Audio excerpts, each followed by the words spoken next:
Hello, hello, hello, everyone. Welcome back to Your Future Home, brought to you by Rocket Mortgage by Quicken Loans, where you get more than expected from a mortgage lender. Well, what happens in the luxury real estate market often trickles down to the rest of the housing industry.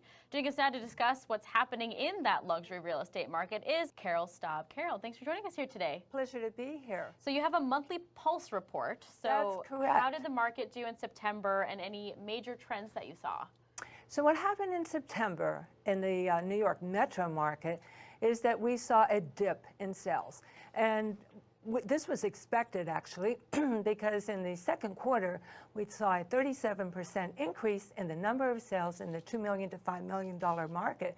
And that was due to buyers rushing to close to avoid the rise in the mansion tax July 1st. So hence that poached sales from September. And then looking in the national market, we're seeing a softening in that market as well. Buyers are taking more time to buy. We're seeing inventory increase in the mid-level to upper-level market. However, the starter market is still pretty tight. So there are more opportunities out there for buyers, and they are taking their time. For instance, an example, right now there are, in the national market, there's about 10% of bidding wars. Versus a year ago, we had 42%. Wow. Can you imagine? So you can see that there is a softening of the market on a national level.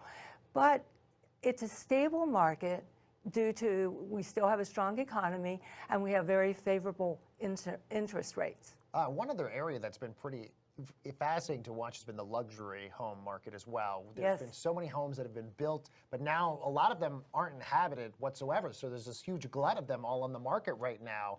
What has the industry done to try to balance that out almost in a sense? Well, the industry in Metro New York, what's happening is properties that exist right now, the large penthouses, they're actually splitting them into two. And going forward, with builders going forward, they are changing the mix of the apartments. There was a big trend to build big apartments, 3 bedrooms and above. And now they're changing the mix to 1 and 2 bedrooms. And this is actually happening in other areas, such as LA, where we're seeing big penthouses on the market for months, if not years. Yeah. Now they're slashing prices. So, and they're also building smaller apartments and units. We're seeing that on a national level because we have all these mansions out there. And people that are in the baby boomer generation that want to sell these homes are finding it hard to obtain buyers. And that's because younger people want smaller homes, and of course it's an affordability factor. You mentioned the interest rate environment earlier, the Fed cutting rates for the second time this year. What impact have you seen thus far, the interest rate impact on the luxury home buying market? The cut of the Fed rates, we've had two.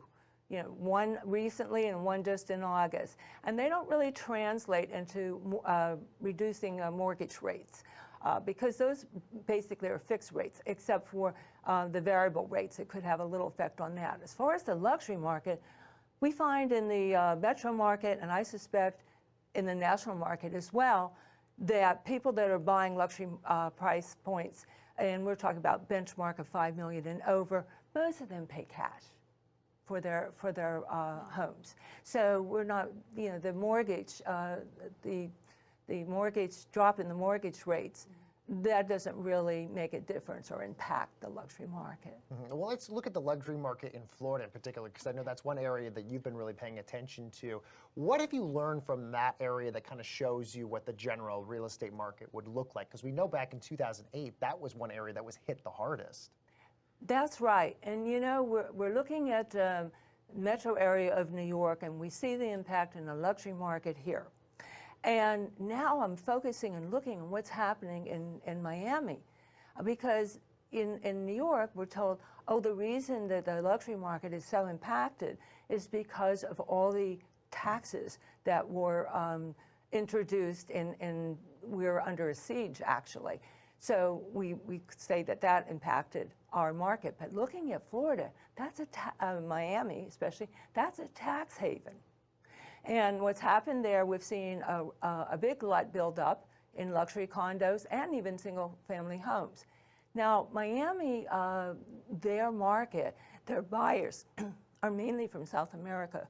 And give you an example, in the peak of the market in 2015, 25% of the buyers were from Venezuela. Oh, interesting. Now only 1%.